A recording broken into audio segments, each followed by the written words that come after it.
কোনোদিন অন্যায়ের সাথে সমঝোতা করেননি এই মানুষটি। তার প্রয়াণ দিবসে তাকে আমার বিনম্র শ্রদ্ধা।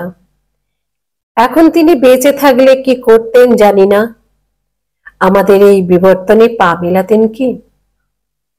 তার প্রয়াণ দিবসে আমার একটি অন্যরকম কবিতা, বিবর্তনে বিপ্লব, কবি আর্যতীর্থ। একদিন মানুষেরা প্রতিবাদ করা ছেড়ে দেবে, মেনে নিতে শিখে যাবে সব, মানিয়ে পাশ কাটিয়ে দিন কেটে যাবে।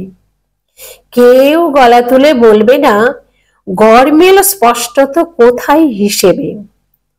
যা আদেশ করবেন রাষ্ট্র, ধর্ম, সমাজ, রাজনীতি আর সে যুগের হাওয়া, ভাবনায় আসবে না কারো তার বিপরীতে যাওয়া। বাধ্য মানুষেরা আদিষ্ট কর্ম সব করে যাবে নিখুঁত প্রোগ্রাম করা রোবটের মতো। একদিন জঞ্জালে চলে যাবে মিছিল, ধর্মঘট, অনশন, ধর্নারা। ইতিহাস থাকবে না দ্রোহে বিব্রত। সেই দিন হেসে উঠবেন হুগো ডি ভ্রেজ আর চার্লস ডারউইন। তখন থাকবেন যারা পোষ্য বিজ্ঞানে, বিবর্তনের সেই প্রত্যক্ষ প্রমাণে শিউরে শুনবেন তারা সন্ধেচ্ছ অতীত থেকে ভেসে আসা সেই উল্লাস।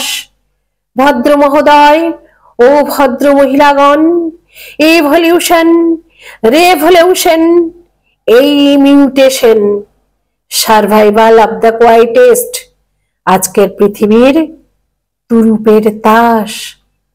রাষ্ট্র, ধর্ম, সমাজ, রাজনীতি ও যুগের হাওয়ার অনুমতি সাপেক্ষে তাতে তালি অথবা গালি দেবে সদ্য বিবর্তিত নতুন প্রজাতি হোমো ডোমেস্টিকাস।